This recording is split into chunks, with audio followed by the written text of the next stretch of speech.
Hi hello ನಮಸ್ಕಾರ ಎಲ್ಲರಿಗೂ. ಎಲ್ಲರೂ ಹೇಗಿದ್ದೀರಾ? ಐ ಹೋಪ್ ಎಲ್ಲರೂ ಚೆನ್ನಾಗಿರ್ತೀರಾ ಅಂತ ಭಾವಿಸ್ತೀನಿ. ನಾನು ಕೂಡ ತುಂಬಾ ಚೆನ್ನಾಗಿದ್ದೀನಿ. ಇವತ್ತಿನ ನನ್ನ ವಿಡಿಯೋ ಬಂದು ಸಂಕ್ರಾಂತಿ ಹಬ್ಬದ ಹಿಂದಿನ ದಿನದ ಒಂದು ಲಾಗ್ ಆಗಿರುತ್ತೆ. ಅಂದರೆ ಅದರ ಹಿಂದಿನ ದಿವಸನೇ ನಮಗೆ ಪೌರ್ಣಮಿ ಹಬ್ಬ ಬಿದ್ದಿತ್ತು. ಆ್ಯಕ್ಚುಲಿ ಈ ಒಂದು ಪೌರ್ಣಮಿ ನಮಗೆ ಒಂದು ಸ್ಪೆಷಲ್ ಹಬ್ಬ ಅಂತಲೇ ಹೇಳ್ಬೋದು. ಯಾಕಂದರೆ ಇವತ್ತು ಚಂದ್ರಮಂಡಲ ನಡೆಯುತ್ತೆ, ಚಿಕ್ಕಲ್ಲೂರಲ್ಲಿ ಜಾತ್ರೆ ಇದೆ. ಹಾಗಾಗಿ ಇವತ್ತಿನ ದಿವಸ ನಾವು ನೀಲ್ಗಾರೆಲ್ಲ ಕರೆದು ಅಡುಗೆ ಎಲ್ಲ ಮಾಡಿ ಊಟಕ್ಕೆ ಹಾಕಬೇಕು. ಸೊ ಇವತ್ತು ನಮಗೆ ಒಂದು ಸ್ಪೆಷಲ್ ಡೇ ಅಂತಲೇ ಹೇಳ್ಬೋದು. ಸೊ ಆ ದಿನ ಎಲ್ಲ ಹೇಗಾಯಿತು ಏನು ಅನ್ನೋದು ನಾನು ಶೇರ್ ಮಾಡ್ತಾಯಿದ್ದೀನಿ. ಹಾಗೆಯೇ ಯಾರೆಲ್ಲ ನನ್ನ ಚಾನಲ್ನ ಇನ್ನು ಸಬ್ಸ್ಕ್ರೈಬ್ ಮಾಡ್ಕೊಳ್ದೆ ನೋಡ್ತಾ ಇದ್ದೀರಾ, ಪ್ಲೀಸ್ ಸಬ್ಸ್ಕ್ರೈಬ್ ಮಾಡ್ಕೊಂಡು ನೋಡಿ. ಹಾಗೆಯೇ ಈ ಒಂದು ವಿಡಿಯೋ ನಿಮಗೆ ಸ್ವಲ್ಪನಾದರೂ ಇಷ್ಟ ಆದರೆ ಪ್ಲೀಸ್ ನಿಮ್ಮ ಫ್ರೆಂಡ್ಸ್ ಆ್ಯಂಡ್ ಫ್ಯಾಮಿಲಿಗೂ ಕೂಡ ಶೇರ್ ಮಾಡಿ. ಹಾಗೆಯೇ ವಿಡಿಯೋನ ಎಲ್ಲೂ ಸ್ಕಿಪ್ ಮಾಡ್ದೇ ನೋಡಿ ಪ್ಲೀಸ್, ಆಯಿತಾ? ಹಾಗೆಯೇ ಇವತ್ತಿನ ತಿಂಡಿಗೆ ನಾನು ದೋಸೆ ಮತ್ತು ಆಲೂಗೆಡ್ಡೆ ಪಲ್ಯ ಮಾಡಿದ್ದೆ. ಹಾಗೆಯೇ ಇವತ್ತು ಸ್ವಲ್ಪ ಕೆಂಪು ಚಟ್ನಿ ಆ ಥರ ಮಕ್ಕಳು ಇಷ್ಟಪಡ್ತಾರೆ, ಆ ಥರ ಏನಾದರೂ ಮಾಡೋಣ ಅಂತ ಹೇಳ್ಬಿಟ್ಟು ಕೆಂಪು ಚಟ್ನಿ ಕೂಡ ಮಾಡಿದ್ದೆ. ಮಸಾಲೆ ದೋಸೆಗೆಲ್ಲ ಯೂಸ್ ಮಾಡ್ತಾರಲ್ವ ಅದು. ಹಾಗೆಯೇ ಆಲೂಗೆಡ್ಡೆ ಎಲ್ಲ ಬೇಯಿಸಿ ಇಟ್ಕೊಂಡಿದ್ದೆ. ಈ ಒಂದು ಟ್ರಿಕ್ನ ನಾನು ಯೂಟ್ಯೂಬಲ್ಲೇ ನೋಡಿದ್ದು, ರೀಲ್ಸಲ್ಲಿ ಕೂಡ ನೋಡಿದ್ದೆ. ಸೊ ನಾನು ಟ್ರೈ ಮಾಡೋಣ ಅಂತ ಹೇಳ್ಬಿಟ್ಟು ಈ ಒಂದು ಟ್ರಿಕ್ನ ಯೂಸ್ ಮಾಡ್ತಾಯಿದ್ದೀನಿ. ಆಲೂಗೆಡ್ಡೆ ಎಲ್ಲ ಬೇಯಿಸ್ಬಿಟ್ಟು ಅದನ್ನು ಸಿಪ್ಪೆ ಏನಿದೆ ಅದೆಲ್ಲ ರಿಮೂವ್ ಮಾಡಲಿಕ್ಕೆ ಸುಮಾರು ಟೈಮ್ ತಡೆಯುತ್ತೆ. ಬಟ್ ಈ ಒಂದು ಟ್ರಿಕ್ ಯೂಸ್ ಮಾಡೋದ್ರಿಂದ ನಮಗೆ ಆರಾಮವಾಗಿ ಸಿಪ್ಪೆಗಳನ್ನ ಈ ರೀತಿ ತೆಗೆದ್ಬಿಡ್ಬೋದು. ಇನ್ಸ್ಟಾಗ್ರಾಮಲ್ಲೆಲ್ಲ ಈ ರೀತಿ ಒಂದು ಟ್ರಿಕ್ಕನ್ನು ನೋಡಿದ್ದೆ. ಸೊ ನಾನು ಯಾಕೆ ಟ್ರೈ ಮಾಡಬಾರ್ದು ಅಂತ ಹೇಳಿಬಿಟ್ಟು ಇವತ್ತು ಈ ರೀತಿ ಟ್ರೈ ಮಾಡಿದೆ. ಸ್ವಲ್ಪ ಬೇಗನೆ ಆಯಿತು ಅಂತಲೇ ಹೇಳ್ಬೋದು. ಮಕ್ಕಳಿಗೆ ಅರ್ಜೆಂಟ್ ಆಗ್ತಾ ಇರುತ್ತೆ, ಆವಾಗ ಎಲ್ಲ ನಾವು ಸಿಪ್ಪೆ ಎಲ್ಲ ತೆಗಿಬೇಕು ಅಂದರೆ ಬಿಸಿ ಇರುತ್ತೆ, ಸೊ ಬೇಗ ತೆಗಿಯೋಕ್ಕಾಗಲ್ಲ. ಅಂಥ ಟೈಮಲ್ಲಿ ಈ ರೀತಿ ಒಂದು ಟ್ರಿಕ್ಕನ್ನು ಯೂಸ್ ಮಾಡಿದ್ರೆ ನಾವು ಆರಾಮವಾಗಿ ಈ ರೀತಿ ಆಲೂಗೆಡ್ಡೆನ ಸಿಪ್ಪೆನ ತೆಗಿಬೋದು. ಒಂದು ಇಷ್ಟ ಆಗದೆ ಇರೋದು ಏನು ಅಂದರೆ ಈ ಒಂದು ಟ್ರಿಕ್ಕಲ್ಲಿ ಇದು ಸ್ವಲ್ಪ ಸ್ಮ್ಯಾಶ್ ಆಗಿಬಿಡುತ್ತೆ ಜಾಸ್ತಿ. ಕೆಲವರು ಸ್ವಲ್ಪ ಗೆಡ್ಡೆ ಥರ ಆಲೂಗೆಡ್ಡೆ ಎಲ್ಲ ಸಿಕ್ಕಿದ್ರೆ ಇಷ್ಟಪಡ್ತಾರಲ್ವ, ಅಂಥವ್ರಿಗೆ ಇದು ಓಕೆ ಅನಿಸಲ್ಲ. ಬಟ್ ಈ ರೀತಿ ಆದರೂ ಸ್ಮ್ಯಾಶ್ ಆದರೂ ಪರವಾಗಿಲ್ಲ ಅಂತ ಹೇಳೋರಿಗೆ ಇದು ಓಕೆ. ಈರುಳ್ಳಿ ಎಲ್ಲ ಇರುತ್ತಲ್ವ, ಸೊ ಆರಾಮಾಗಿ ತಿನ್ಬೋದು. ಸೊ ಪಲ್ಯ ಎಲ್ಲ ಮಾಡಲಿಕ್ಕೆ ಅಂತ ಹೇಳಿಬಿಟ್ಟು ಈರುಳ್ಳಿ ಮತ್ತು ಹಸಿಮೆಣ್ಸಿನ್ಕಾಯಿ ಮತ್ತು ಕರಿಬೇವಿನ ಸೊಪ್ಪು ಎಲ್ಲ ರೆಡಿ ಮಾಡಿ ಇಟ್ಕೊಂಡಿದ್ದೆ. ಹಾಗೆಯೇ ಈ ರೀತಿ ಆಲೂಗೆಡ್ಡೆ ಎಲ್ಲ ರೆಡಿ ಮಾಡಿ ಇಟ್ಟಿದ್ನಲ್ವ, ಅದಕ್ಕೆ ಸ್ವಲ್ಪ ಉಪ್ಪೆಲ್ಲ ಹಾಕಿಬಿಟ್ಟು ಹಾಗೆಯೇ ಸ್ವಲ್ಪ ಅರಿಶಿನ ನಾನು ಆಲೂಗೆಡ್ಡೆಗೆ ಹಾಕಿ ಇಟ್ಬಿಡ್ತಾಯಿದ್ದೀನಿ. ಸೊ ಒಗ್ಗರಣೆಯಾಗಿ ಹಾಕಿ ಎತ್ತಿಟ್ಬಿಡ್ಬೋದು, ಸ್ವಲ್ಪ ಈವನಾಗಿ ಉಪ್ಪೆಲ್ಲ ಹಿಡಿಯುತ್ತೆ ಅದಕ್ಕೋಸ್ಕರ.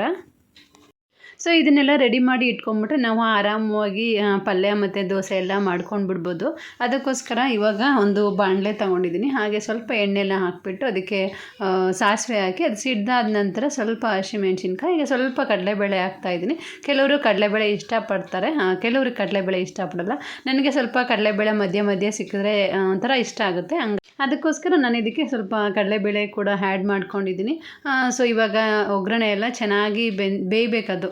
ಈರುಳ್ಳಿ ಎಲ್ಲ ಚೆನ್ನಾಗಿ ಬೆಂದ ನಂತರನೇ ನಾನು ಇದು ಆಲ್ರೆಡಿ ಬೆಂದಿರುವಂತಹ ಸ್ಮ್ಯಾಶ್ ಮಾಡಿ ಇಟ್ಕೊಂಡಿದ್ದೀವಲ್ಲ ಅದು ಆಲೂಗಡ್ಡೆನ ಆ್ಯಡ್ ಮಾಡ್ತೀನಿ. ಸೊ ಅಷ್ಟರಲ್ಲಿ ಸ್ವಲ್ಪ ಸತೀಶ್ ಅವ್ರಿಗೆ ಟೀ ಇಡಬೇಕಾಗಿತ್ತು, ಅದಕ್ಕೆ ಸೈಡಲ್ಲಿ ಸ್ವಲ್ಪ ಟೀ ಕೂಡ ಇಟ್ಕೊಂಡಿದ್ದೀನಿ.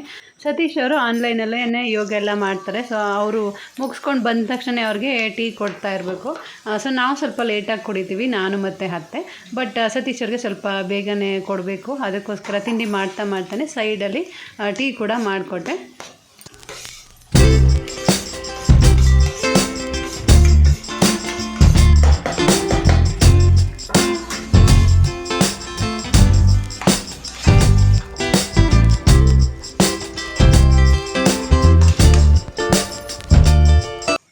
ಸೊ ಇವಾಗ ಲಾಸ್ಟಲ್ಲಿ ನಾನು ಕೊತ್ತಂಬರಿ ಸೊಪ್ಪು ಕೂಡ ಆ್ಯಡ್ ಮಾಡಿದ್ದೀನಿ. ಸೊ ಫೈನಲಿ ನಮಗೆ ಆಲೂಗೆಡ್ಡೆ ಪಲ್ಯ ರೆಡಿಯಾಗಿದೆ. ಸ್ವಲ್ಪ ನಮಗೆ ಸ್ವಲ್ಪ ಖಾರವಾಗಿಯೇ ಇಷ್ಟ ಆಗುತ್ತೆ. ಸೊ ಹಂಗಾಗಿ ಸ್ವಲ್ಪ ಹಸಿಮೆಣ್ಸಿನ್ಕಾಯಿ ಎಲ್ಲ ಸ್ವಲ್ಪ ಜಾಸ್ತಿನೇ ಹಾಕಿ ಮಾಡ್ಕೊತೀವಿ. ಸೊ ಸೈಡಲ್ಲಿ ಟೀ ರೆಡಿ ಆಯ್ತಲ್ವ, ಸೊ ಸತೀಶ್ ಅವ್ರಿಗೆ ತೊಗೊಂಡೋಗಿ ಕೊಟ್ಟೆ. ಸೊ ಇದಾದ ನಂತರ ಸ್ವಲ್ಪ ಫಿಲ್ಟರ್ ಕಾಫಿಗೆ ರೆಡಿ ಮಾಡಿ ಇಟ್ಬಿಡೋಣ ನನಗೂ ಮತ್ತು ಅತ್ತೆಗೂ ಅಂತ ಹೇಳ್ಬಿಟ್ಟು ಫಿಲ್ಟರ್ ಕಾಫಿ ಪೌಡರ್ನ ಹಾಕಿಬಿಟ್ಟು ಸ್ವಲ್ಪ ಬಿಸಿನೀರನ್ನು ಕಾಯಿಸಿ ಇಟ್ಕೊಂಡು ಅದಕ್ಕೆ ಒಂದು ಲೋಟ ಬಿಸಿನೀರನ್ನು ಹಾಕಿ ಇಟ್ಬಿಡ್ತೀನಿ.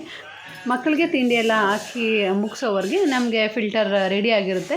ಸೊ ಅದಕ್ಕೆ ಬೇಕಿದ್ದರೆ ನಾವು ಫಿಲ್ಟರ್ ಕಾಫಿ ಮಾಡ್ಕೊಂಬಿಡ್ಬೋದಲ್ವ ಅಂತ ಹೇಳಿಬಿಟ್ಟು ಸೊ ಫಿಲ್ಟರ್ ಕಾಫಿಗೆ ಅಂತ ಹೇಳಿಬಿಟ್ಟು ರೆಡಿ ಮಾಡಿ ಈ ರೀತಿ ಇಟ್ಬಿಡ್ತೀನಿ.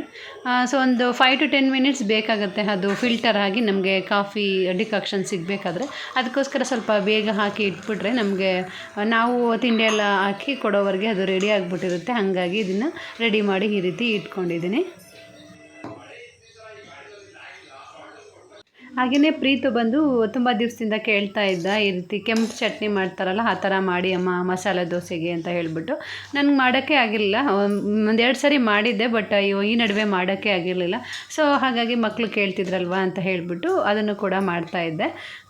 ಒಂದೆರಡು ಬ್ಯಾಡಗಿ ಮೆಣಸಿನ್ಕಾಯಿ ಹಾಗೆ ಒಂದೆರಡು ಒಣಮೆಣ್ಸಿನ್ಕಾಯಿನ ತಗೊಂಡು ಅದನ್ನು ಸ್ವಲ್ಪ ಬಿಸಿನೀರಲ್ಲಿ ಹಾಕಿ ಇಟ್ಟರೆ ಸ್ವಲ್ಪ ಕಲರ್ ಚೆನ್ನಾಗಿ ಬರುತ್ತೆ. ಹಾಗಾಗಿ ಅದನ್ನು ಸ್ವಲ್ಪ ಬಿಸಿನೀರಲ್ಲಿ ಹಾಕಿ ಇಟ್ಟಿದ್ದೆ. ಸೊ ನಾನು ಇದಕ್ಕೆ ಇವಾಗ ಅದನ್ನು ಒಂದು ಮಿಕ್ಸಿ ಜಾರ್ಗೆ ಹಾಕಿ ಸೊ ಅದಾದ ನಂತರ ಅದಕ್ಕೆ ಈರುಳ್ಳಿ, ಸ್ವಲ್ಪ ಕರಿಬೇವಿನ ಸೊಪ್ಪನ್ನು ನಾನು ಇದಕ್ಕೆ ಆ್ಯಡ್ ಮಾಡ್ತಾಯಿದ್ದೀನಿ.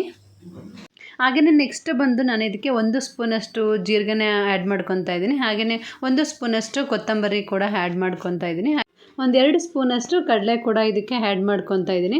ಹಾಗೆಯೇ 1 ಬೆಳ್ಳುಳ್ಳಿನ ಚೆನ್ನಾಗಿ ಬಿಡಿಸಿ ಅದನ್ನು ಕೂಡ ನಾನು ಇದಕ್ಕೆ ಆ್ಯಡ್ ಮಾಡ್ತಾಯಿದ್ದೀನಿ. ಹಾಗೆಯೇ ರುಚಿಗೆ ತಕ್ಕಷ್ಟು ಉಪ್ಪು ಮತ್ತು ಹುಣಸೆಹಣ್ಣು ಇದಿಷ್ಟನ್ನು ಹಾಕಿ ಚೆನ್ನಾಗಿ ಗ್ರೈಂಡ್ ಮಾಡಿ ಇಟ್ಕೊಳ್ಳೋದು.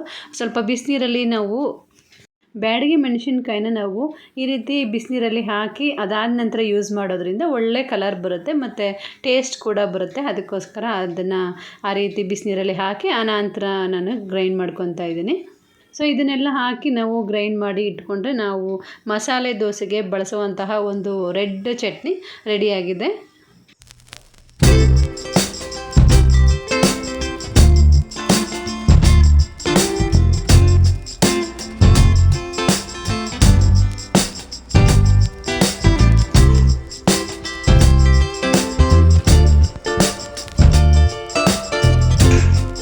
ಮುಂಚೆ ಯಾವುದೇ ಐಡಿಯಾ ಇರಲಿಲ್ಲ ನನಗೆ ಈ ರೀತಿ ರೋಸ್ಟ್ ಮಾಡಬೇಕು ಅಂತ ಹೇಳಿ. ಮಾಮೂಲಿ ದೋಸೆಗೆ ನೆನೆ ಹಾಕಿದ್ದು.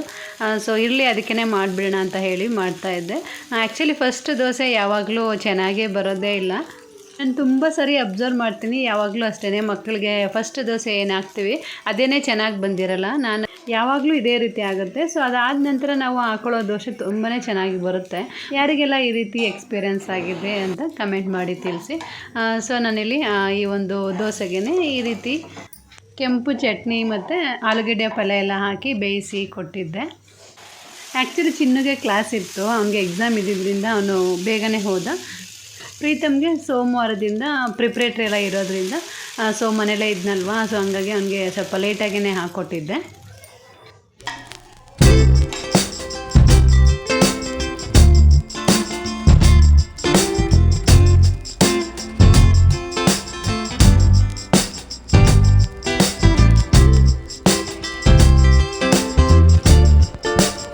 ಟೇಸ್ಟ್ ಮಾಡೋ ಪ್ರೀತಿ ಹೆಂಗೈತೆ ದೋಸೆ?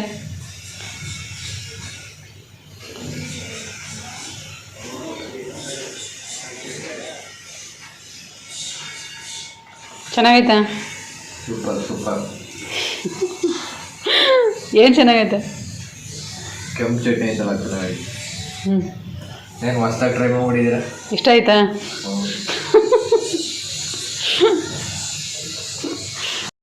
ಬೆಳಿಗ್ಗೆ ಎಲ್ಲರಿಗೂ ತಿಂಡಿ ಎಲ್ಲ ಮುಗಿಸಿ ಆನಂತರ ಸ್ವಲ್ಪ ಮನೆಯೆಲ್ಲ ಕ್ಲೀನ್ ಮಾಡ್ಕೊಳ್ಳೋದಿತ್ತು. ಸೊ ಮನೆಯೆಲ್ಲ ಕ್ಲೀನ್ ಮಾಡಿಬಿಟ್ಟು ಆನಂತರನೇ ನಾವು ಪೂಜೆಗೆ ಶುರು ಮಾಡಿದ್ದು. ಆ್ಯಕ್ಚುಲಿ ಊರಲ್ಲಿ ಇದ್ದಾಗ ನಾವು ಮಧ್ಯಾಹ್ನ ಟೈಮನ್ನೇ ನೀಲ್ಗಾರೆಲ್ಲ ಕರೆದು ಅಡುಗೆ ಎಲ್ಲ ಮಾಡಿ ಊಟಕ್ಕೆಲ್ಲ ಬಡಿಸ್ತಾಯಿದ್ವಿ. ಬಟ್ ನಾವು ಇಲ್ಲಿಗೆ ಬಂದಾದಮೇಲೆ ಏನಾಗುತ್ತೆ, ಸತೀಶ್ ಅವರು ಮತ್ತು ನನ್ನ ಮೈದ್ನ ಅಂದರೆ ನನ್ನ ತಂಗಿ ಹಸ್ಬೆಂಡ್ ಯಾರೂ ಇರೋದೇ ಇಲ್ಲ. ಎಲ್ಲರೂ ಡ್ಯೂಟಿಗೆ ಹೊರ್ಟೋಗಿರ್ತಾರೆ. ಹಾಗಾಗಿ ನಮಗೆ ಏನಾಗುತ್ತೆ, ಯಾರೂ ನೀಲ್ಗಾರು ಸಿಗೋಲ್ಲ ಊಟಕ್ಕೆ ಹಾಕ್ಲಿಕ್ಕೆ ಅಂತ ಹೇಳಿಬಿಟ್ಟು ನಮ್ಮ ಚಿಕ್ಕಮ್ಮವ್ರನ್ನ ಊಟಕ್ಕೆ ಕರಿತೀವಿ. ಅವರು ಕೂಡ ಇರೋದಿಲ್ಲ ಮಧ್ಯಾಹ್ನ ಟೈಮ್ ಮಾಡಿದ್ರೂ ನಾವು ಯಾರೂ ಸಿಗ್ತಾನೆ ಇರಲಿಲ್ಲ ಊಟಕ್ಕೆ. ಮಕ್ಕಳು ಕೂಡ ಸ್ಕೂಲ್ ಕಾಲೇಜ್ಗೆ ಹೊರ್ಟೋಗ್ತಾಯಿದ್ರು. ಅದಕ್ಕೋಸ್ಕರ ನಾವು ಇಲ್ಲಿಗೆ ಬಂದ ಮೇಲಿಂದ ನೈಟೇ ನಾವು ಈ ರೀತಿ ನೀಲ್ಗಾರ ಸೇವೆನ ಮಾಡ್ತೀವಿ. ನೀಲ್ಗಾರಿಗೆ ನಾವು ಊಟಕ್ಕೆ ಹಾಕಬೇಕಂದ್ರೆ ನಾವು ತುಂಬ ಮಡಿಯಾಗಿ ಮಾಡಬೇಕಾಗುತ್ತೆ, ತುಂಬಾ ನಿಯಮವಾಗಿ ಮಾಡಬೇಕಾಗುತ್ತೆ. ಟೇಸ್ಟ್ ಏನು ನೋಡುವಾಗಿಲ್ಲ. ಹಾಗೆಯೇ ಪಾತ್ರೆಗಳೆಲ್ಲ ಡೈರೆಕ್ಟ್ ನೀರೆಲ್ಲ ಬರುತ್ತಲ್ವ, ಅದರಲ್ಲಿ ಹುಳಿ ಹಚ್ಕೊಂಡು ಎಲ್ಲ ಮಾಡ್ತೀವಿ. ಇದೊಂದು ದೊಡ್ಡ ಕೆಲಸ ಅಂತಲೇ ಹೇಳ್ಬೋದು. ಮಾಮೂಲಿ ಥರ ಆದರೆ ಎಷ್ಟಾದರೂ ಅಡುಗೆ ಮಾಡಿಬಿಡ್ಬೋದು. ಬಟ್ ಈ ರೀತಿ ನಾವು ಪಾತ್ರೆ ಎಲ್ಲ ಹುಳಿ ಹಚ್ಚಿ ಇಟ್ಕೊಂಡು ಪದೇ ಪದೇ ಕೈಯೆಲ್ಲ ತೊಳ್ಕೊಂಡು ಮಾಡ್ತೀವಲ್ಲ, ಅದೇ ತುಂಬ ಸ್ಟ್ರಗಲ್ ಆಗೋದು.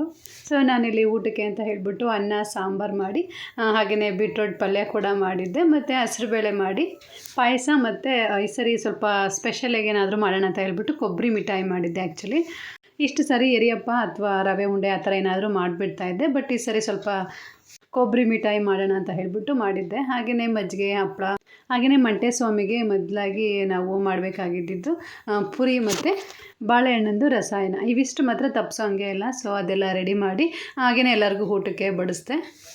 ಸೊ ಊಟಕ್ಕೆ ಹಾಕಿರೋ ಟೈಮಲ್ಲೆಲ್ಲ ಮಕ್ಕಳೆಲ್ಲ ಇರೋದೇ ಇಲ್ಲ. ಸೊ ಯಾವುದೇ ವೀಡಿಯೋ ಮಾಡ್ಕೊಳಕ್ಕಾಗಲಿಲ್ಲ. ಈ ರೀತಿ ನಾವು ಅಡುಗೆ ಎಲ್ಲ ಮಾಡಿ ನೀಲ್ಗಾರಿಗೆ ಊಟ ಎಲ್ಲ ಬಡಿಸಿ ಆನಂತರ ನಾವು ಚಿಕ್ಕಲ್ಲೂರಿಗೆ ಹೋಗ್ತಾ ಇದ್ವಿ. ಅಲ್ಲಿ ಸುಮಾರು ಜನಕ್ಕೆಲ್ಲ ಗೊತ್ತಿರುತ್ತೆ ಈ ರೀತಿ ಅಲ್ಲಿ ಚಂದ್ರಮಂಡಲ ನಡೆಯುವಂಥದ್ದು. ಈ ಸರಿ ಕೆಲವೊಂದು ರೀಸನ್ಸಿಂದ ಹೋಗೋಕ್ಕಾಗಲಿಲ್ಲ. ಲಾಸ್ಟ್ ಇಯರ್ ನಾವು ಹೋಗಿದ್ವಿ. ಸೊ ಇಲ್ಲಿಗೆ ನನ್ನ ವ್ಲಾಗ್ನ ಎಂಡ್ ಮಾಡ್ತಾಯಿದ್ದೀನಿ. Thank you for watching. See you in the next vlog. Bye.